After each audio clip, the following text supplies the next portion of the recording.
Morning walk एक ज्ञानप्रवास audio book भाग 19. पण आपल्याला ते शक्य आहे का? आताची जीवनपद्धती किती बदलली आहे. आपण ईश्वराची, मानवाची आणि निसर्गाची सेवा श्रद्धेने करतो, पण आपल्या सवडीने. ते बरोबर आहे का? श्रद्धा ही माणसाच्या मूळ स्वभावानुसार उत्पन्न होते. म्हणूनच या श्रद्धेसाठी गीतेत स्वभावजा असा शब्द वापरला आहे. अगोदर सांगितल्याप्रमाणे माणसाच्या स्वभावाचे 3 प्रकार आहेत: सात्विक, राजस आणि तामसी. आपल्या देशात आणि इहलोकावर कितीतरी मंदिरं आहेत.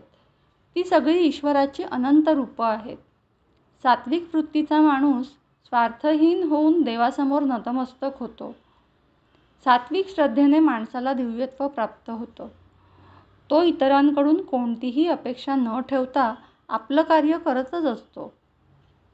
परमेश्वरावरील विश्वास म्हणजेच श्रद्धा हे त्याला ठाऊक असतं. आपल्या देशात बऱ्याच धर्मस्थळांमध्ये अन्नदानाचं महत्कार्य नित्यनियमाने केलं जातं. हा सात्विक श्रद्धेचाच भाग आहे. या सात्विक श्रद्धेमुळेच आपली भारतीय संस्कृती हजारो वर्षांपासून टिकून आहे. यामध्ये बऱ्याच महान लोकांचे योगदान आहे, जसं की आदि शंकराचार्य, संत ज्ञानेश्वर, संत तुकाराम, समर्थ रामदास, संत कबीर किंवा आजच्या युगातील स्वामी विवेकानंद, आचार्य विनोबाजी किंवा डॉक्टर अब्दुल कलाम यांच्यासारख्या महान व्यक्ती समाजात असतात. आपल्यासारख्या सामान्य व्यक्तींनी याची सुरुवात छोट्या गोष्टींपासून करावी. आपल्या वाढदिवसाच्या दिवशी किंवा महत्त्वाच्या दिवशी सात्विक श्रद्धेचे काम करावे. अन्नदान, वस्त्रदान करावे, झाडे लावावी, म्हणजे तो दिवस सार्थकी लागेल. आपल्या पगारातून 5 ते 10% रक्कम बाजूला काढून ठेवावी आणि त्याचा योग्य ठिकाणी विनियोग करावा. आपल्या परिवारासाठी, वृद्धापकाळासाठी आपण थोडी गुंतवणूक करून ठेवतो ना, तशीच ही देखील एक प्रकारची गुंतवणूकच आहे आणि ह्याचे रिटर्न्स सगळ्यात जास्त असतात.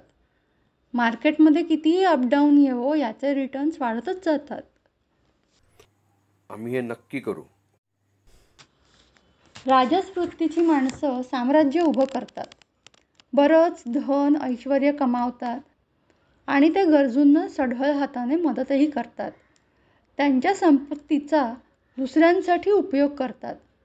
भारतात आणि भारताबाहेरील उद्योजक जगतात असंख्य लोक अशी राजस श्रद्धेची उदाहरणं आहेत. ह्यांच्यामुळे आपला देश संपन्न झाला आहे. तामस श्रद्धा असलेले लोक स्वतःच्या फायद्यासाठी दुसऱ्यांना आमिष दाखवून कुकर्म करून घेतात.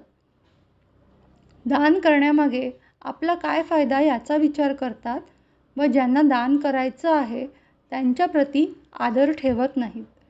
चुकीच्या मार्गाने पैसे आणि धन मिळवतात. अशी बरीच उदाहरणं आपण वर्तमानपत्रात नेहमी वाचतो. यांच्यापासून आपल्याला सावध राहायला पाहिजे. देशाच्या बिकट प्रसंगात मोठमोठ्या लोकांनी जनतेला खूप मदत केली. कोरोनाच्या काळात ऑक्सिजनचा पुरवठा केलाय, डॉक्टरांना लागणारी उपकरणं मिळवली, नवीन सेंटर्स उभी केली. खरंय.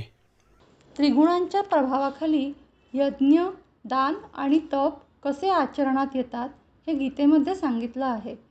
यज्ञ म्हणजे आपण जे काम करतो ते. जनहितार्थ आणि सृष्टीची सेवा करणे म्हणजे यज्ञ. सात्विक माणूस कोणत्याही फळाची अपेक्षा न करता यज्ञ करतो.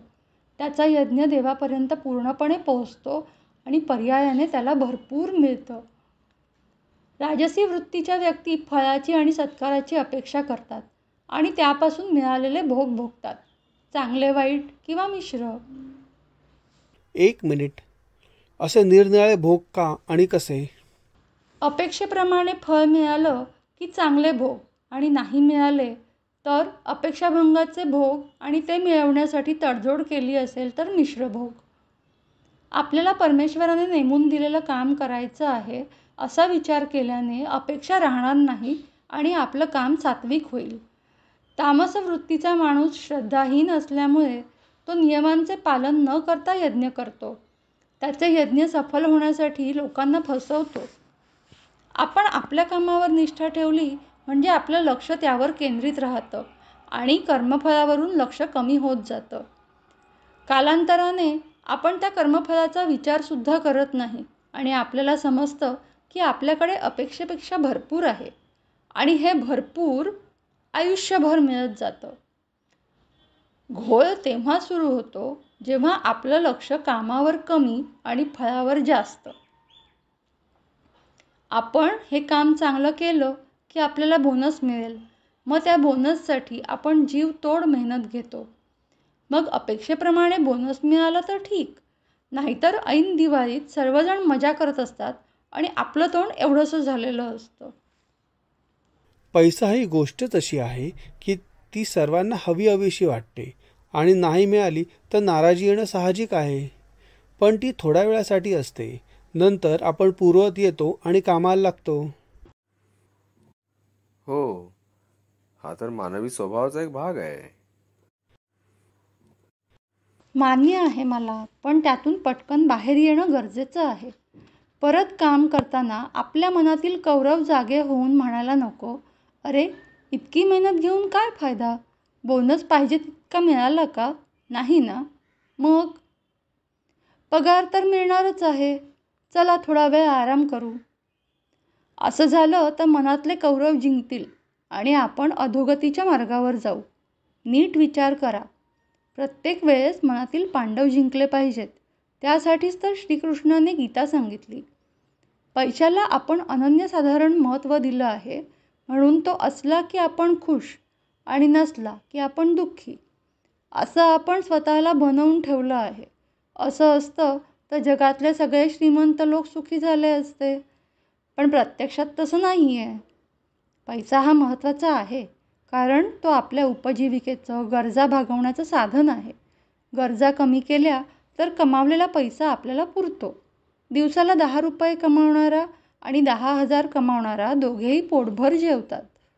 आपण आपल्या गरजा वाढवल्या तर त्या भागवण्यासाठी जास्त वेळ काम करावं लागेल आणि आपण आपल्या मूळ उद्देशापासून दूर जाऊ.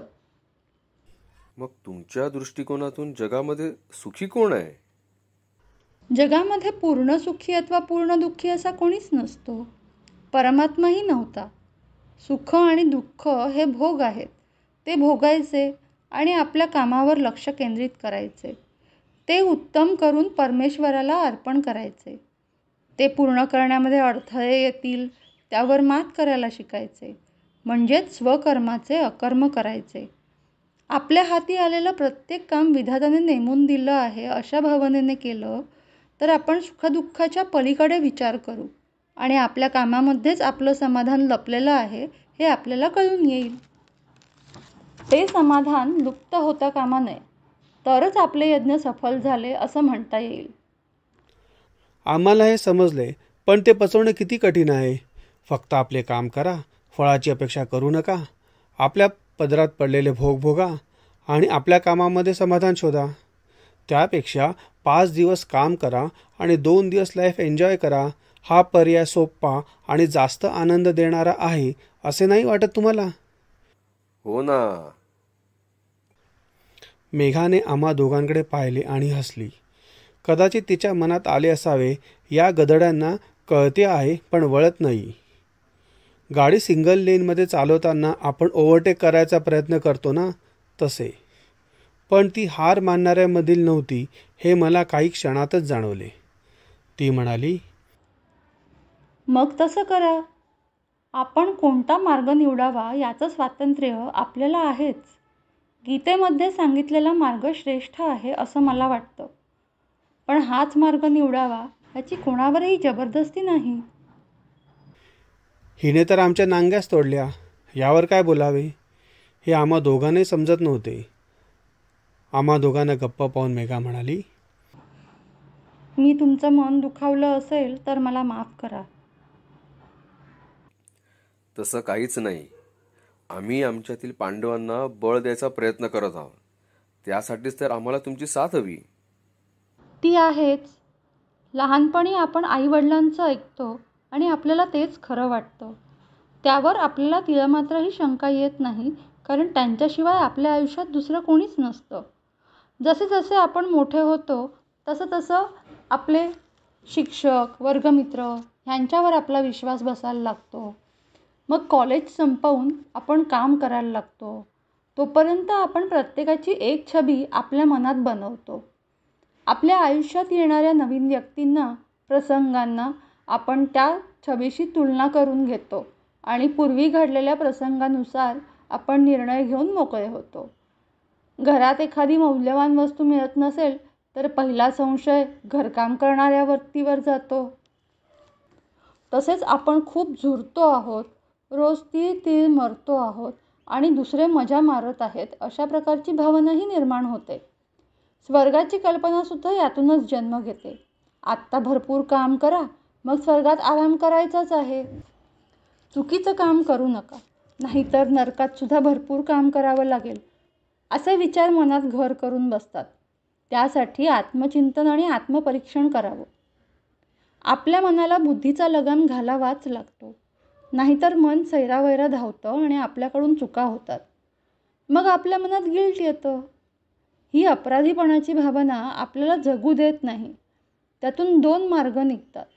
एक, आपण आपल्या मनाला समजावतो की ही चूक नाहीच आहे आणि आपण पुन्हा त्याच चुका करत राहतो आणि कोडगे बनतो. दुसरा मार्ग म्हणजे आपण ते विसरायचा प्रयत्न करतो, पण ते जमत नाही. मग त्यासाठी आपण व्यसनांचा आधार घेतो. पहिल्या मार्गात आपण दुसऱ्यांना त्रास देतो, तर दुसऱ्या मार्गात स्वतःच्याच शरीराला. आता मला सांगा, कोणता पर्याय सोपा? आज तुम्ही आमच्या मनाला एखाद्या ओल्या कपड्याला पिळून काढतात तसे पिळून काढले आणि स्वच्छ केले. तुम्ही सर्व शक्यता हुबेहूब आमच्या डोळ्यासमोर मांडल्या आणि उचित मार्ग दाखवला. बऱ्याच वेळेस तोंडावर आपटल्यावर माणसाला शहाणपण येतं. मग तो सखोल विचार करायला लागतो आणि त्याला या सर्व गोष्टींचा उलगडा होतो. आम्ही भाग्यवान आहोत, तुम्ही आम्हाला ठेच लागण्यापूर्वीच सावध केलं. या सर्व सावधानतेच्या सूचना भगवद्गीतेमध्ये सांगितल्या आहेत. आपण GPS मॅप लावून इच्छित स्थळी जातो ना, तसं. फक्त कोणता मार्ग निवडायचा हे आपणच ठरवायचं असतं. नेहमीप्रमाणे तुम्ही छान उदाहरण दिले. कोणाला देव 15व्या वर्षी कळतो, तर कोणाला 60व्या वर्षी, तर कोणाला अगदी मरण्यापूर्वी 2 क्षण. आपण ह्याच जन्मी त्याच्या जास्तीत जास्त जवळ जाण्याचा प्रयत्न तर करून पाहू. परमानंद काय असतो ह्याची झलक तरी पाहू. नक्की. मेघाची तळमळ मला जाणवली. उगाच असा प्रश्न विचारला असे मला वाटायला लागले. पण त्यावर तिची प्रतिक्रिया म्हणजे आपण भांडण करण्यासाठी एखाद्याकडे जावे आणि त्याने सरबत देऊन आपले स्वागत करावे अशी होती. काही न बोलता आपल्याला आपली चूक कळून येते.